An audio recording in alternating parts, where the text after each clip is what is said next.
The month of June has been an eventful time for Philippine-UK ties with the launch of a new trade scheme. Now, London's also hosted a Tech Week and an international tax conference, among others. Now, British Chamber of Commerce of the Philippines Executive Director Chris Nelson now joins us live to discuss these and other matters, of course, and events as well that we can look out for. Hi, Chris. Good morning. Welcome to Market Edge. Good morning, Stanley. It's good to have you here. Now, the UK last week launched the Developing Countries Trading Scheme, which, among others, reduces trade tariffs, improves processes, and opens up more opportunities for hundreds of products traded between the two countries. I'd like to ask, how was the launch? And so far, how many participants or prospective products do we have? Okay, so it went very well. The launch was on the 7th of June. It was jointly held by our ambassador, Lord Beaufils, and the secretary, of course, for Trade and Industry, Secretary Pasquale.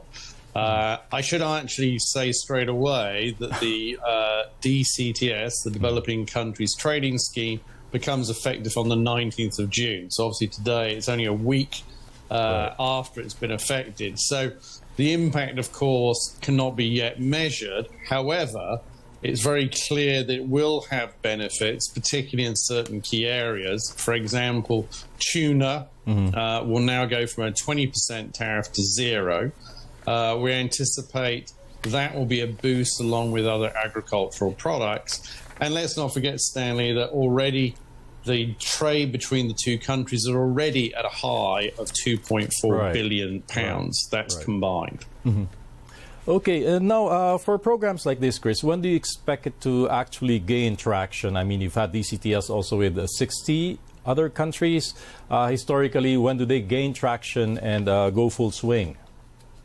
Well, I think it depends a lot actually on us publicising it, Kenny Stanley. It's for now the Chamber, the work also of the Department of International Trade.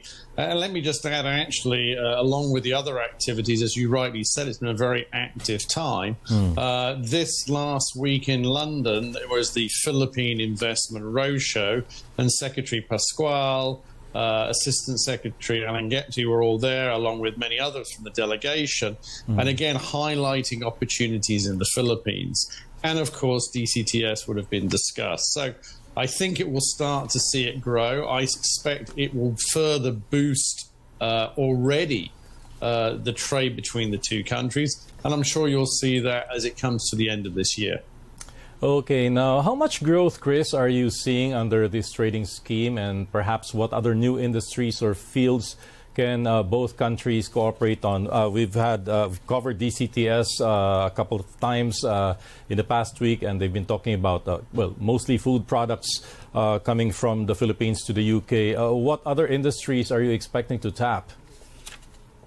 Well, look, I think also one of the highlights, and I'll come back to the current visit of actually Secretary Pasquale. I think there was a lot of focus on renewable energies and a lot of interest.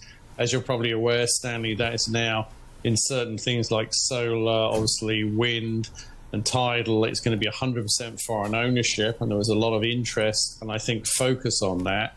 At the same time, based on discussions I've had with Assistant Secretary Gepti, who kindly briefed me, there's also a lot of interest in the food and beverage sector, which is something that the Chamber has been particularly focused on. We just had our World Gin Day last week.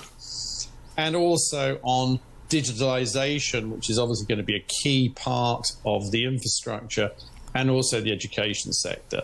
So I see that growing. And if you look at also where the trade is today between the two countries, I also see, for example, continuing growth from the UK side on meat exports to the Philippines, particularly pork. All right. Now, DCTS is a scheme that's targeting a lot of countries. What makes it different from the other existing bilateral deals between the UK and the Philippines? Will it enhance them? Yes, it will. I mean, I think what we've done, of course, DCTS is replacing GSP+. As you know, when the UK exited from the European Union, we rolled over, which is the trading arrangement. So I think they've looked at this very hard. They've actually sought to make it a simpler scheme, to make it easier, particularly in terms of country of origin. and again, reducing the tariff, particularly, I think, on 150 items. So all of this should see a significant boost, particularly in agriculture. And I think it just reinforces potential growth areas between the two countries. So we're very optimistic. And obviously, as we said, we've reached a high of £2.4 billion combined. And now we're looking forward to seeing DCTS further boost that, along with, obviously, looking at trying to get investments from the UK into key sectors in the Philippines. Okay, now, Chris, you said so yourself. There has been growth at 2.4 million. 2022 said to even be a banner year for trade between the UK and the Philippines, with growth pegged at that amount already without the DCTS even. What do you attribute perhaps this growth to in terms of trade between the two countries? Why did that happen? Well, I think also you've got to look at how the Philippines has developed as well in terms of its approach to liberalizing the economy. I think we have, at the British Chamber, along with other business organizations, highlighted, obviously, the opportunities that have come with those liberalization laws, the Retail Trade Act, the Investment Act, and, of course, the Public Service Act. And that's been further enhanced, obviously, under President Marcos's administration. We've seen that move to further open the economy. And I would just also highlight the recent ratification relatively of the Philippines joining RCEP. And that is an opportunity for UK companies. So I think all of this is sending very positive signals. We need to see it continuing. But I think it's that that's grown the opportunities, and it's been a continuing development of close ties and relationships. And of course, this is the 77th year of diplomatic relation between the two countries. And we've had obviously a lot of visits. We have now, as I said, the Philippine Investment Roadshow has just been in London. We've also just had the Prime Minister's Trade Envoy, Richard Graham, visiting. And I think all of that and the continuing efforts, obviously, of our ambassador, Lord Beaufils, combined with the Department of International Trade and the work of the Chamber, I think is creating that interest, along with business groups and organizations we link back to in the UK. Okay, now the Philippine government, through President Marcos, in fact wants to be more deliberate, more intentional and strategic in terms of its efforts to increase the country's exports to other countries. You mentioned it already, our recent participation in the RCEP and even the forging of a new trade development plan for 2023 to 2028. Now, we're all envisioned to contribute to this goal. Just how timely is DCTS given these directions? I think it's very timely. I also think that the Philippines, in terms of its moves, is very welcomed. I mean, RCEP. I also would just like to highlight to you that the UK is now joined as CPTPP, which is the Trans-Pacific Partnership. And again, I think the Philippines is now looking at that.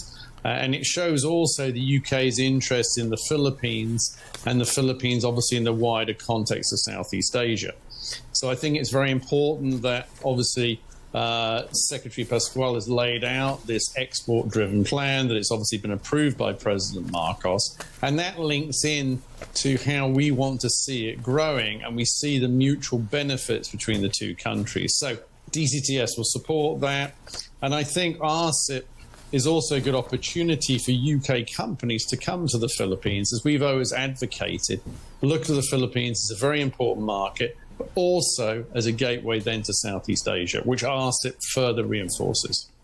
All right, as we're seeing more potential, more trade between the two countries, Chris, I'd like to ask, what has been the challenge for a lot of British companies to come to the Philippines so far? Well, I think the challenge has been, first of all, looking at opening up the economy, Stanley, which I think the last administration, I think that's been further reinforced by the efforts of the President Marcos administration. I mean, I think we'd like to highlight that he said in his very first sonar that he wants to make the Philippines an investment destination.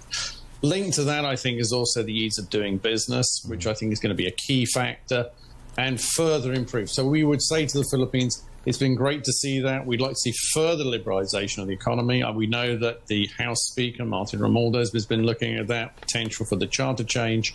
And I think all of this is creating that interest. And of course, the work to publicize it. We have to promote these, which we do extensively back in the UK through organizations that we work with, UK ASEAN Business Council, Asia House, Philippine British Business Council. All of these are helping us along with all the chambers we work with.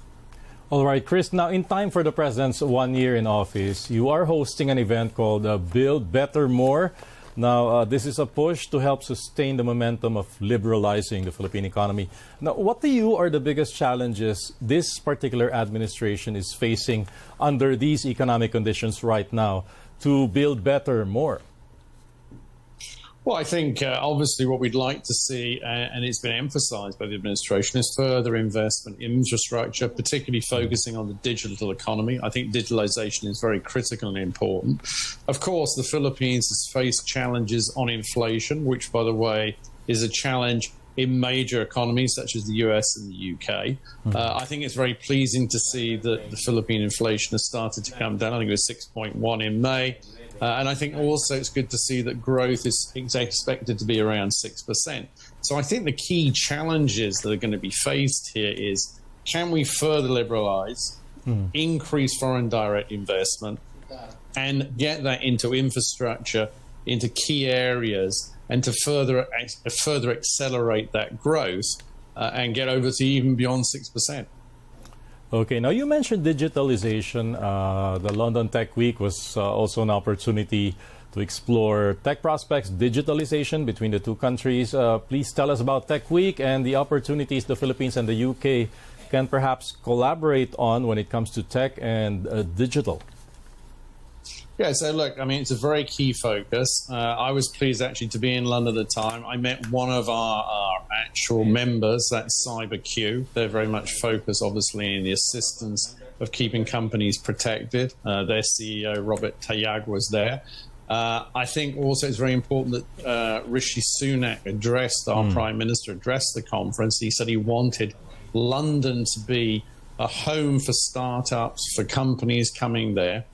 And there was a delegation, 200 people, including key people from the Philippines, GCash, amongst others, but also one of our members, Amor McLeod, who is one of the leaders on Digital Filipinas. So I think the opportunity is that the UK is one of the leading technological hubs. It's got one of the largest number of unicorns. And what we see going forward is that the UK can assist the Philippines, particularly on digitalization and startups.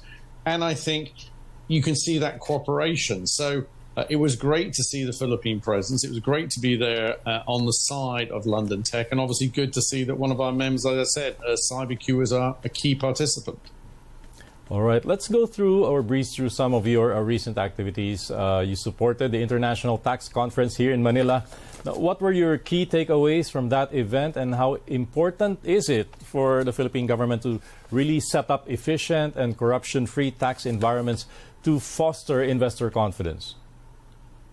Well, look, we're very much supportive of the conference. It was chaired by the former Secretary of the Department of Trade and Industry, Secretary Mon Lopez, who has been a great supporter, and we work with him on many things. I think what came across very clearly is that what's very key here is about administration. One of the bills, I think, is about ease of paying taxes. And linked to that, and we've seen it, of course, during the pandemic, Stanley, that, of course, digitalization, e-commerce has grown tremendously. And we need that to continue. We need to improve systems. And I think we've talked about this, and the president has talked about this, on terms of the ease of doing business. Okay, so we're very supportive of that. Right. Please continue. Sorry. Are you even happy, or are you seeing some improvements in that respect? Well, I think there has been some improvements. I mean, the ease of doing business was an act signed in a previous administration. We've always supported it. I think there are always further developments and improvements that we can see. We want to see, and we want to be able to, where companies can pay their tax more easily, where the administration is clearer.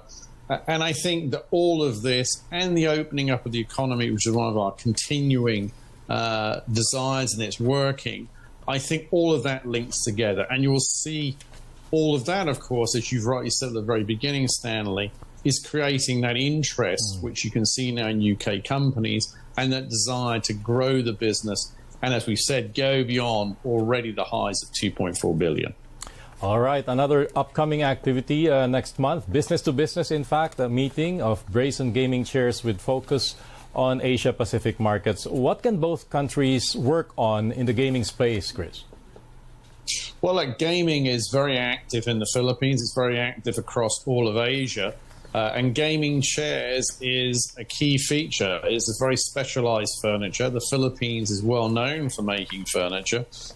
We know there are some of our members, actually, one of our key members is Fashion Interiors. And therefore, I think the Philippines here can do well. Brazen is obviously an expert in this area, based in the UK. But I'm sure they would also looking to see how they can further develop their presence in the Philippines and looking forward to partnership. And again, you know, the Philippines has a lot of opportunities and talent in the furniture business, very skilled workers. As I said, we've seen that. We have one of our own members, and they are very, very skilled and a very successful exporter, as well as selling domestically, which is, as I said, I mentioned them, their Fashion Interiors. Lastly, and back to DCTS, Chris, we know the real work begins now in terms of promoting it. Are there scheduled road shows? What are the timelines for DCTS for at least the remainder of the year, to 2023? Sure, I think you've actually summed it up totally correct, Stanley. We've only just begun. We must publicize this. We must work with our partners, such as the Philippine British Business Council, who are based in the UK. We must work with the Philippine Embassy, the Department of Trade there, headed by Michel Sanchez, of course, the Ambassador Loxid. And we plan to do a tremendous amount of activity, and at the same time reinforcing success stories. One of the things, as I talked about, is we'll see agricultural products doing very well, exporting. At the same time, a benefit on the other way, helping food security here, is the export of pork. And we've got two of the major Philippine importers going to the UK in July to one of the shows. So I think communication, promotion is going to be key. And I think at the end of this year, you're going to see a lot more growth. All right. Thank you so much for joining us this morning, Mr. Chris Nelson, Executive Director of the British Chamber of Commerce in the Philippines. Always good to have you on the program. Thank you very much, Stanley. I wish you and all your viewers a very good day. Have a great day, too.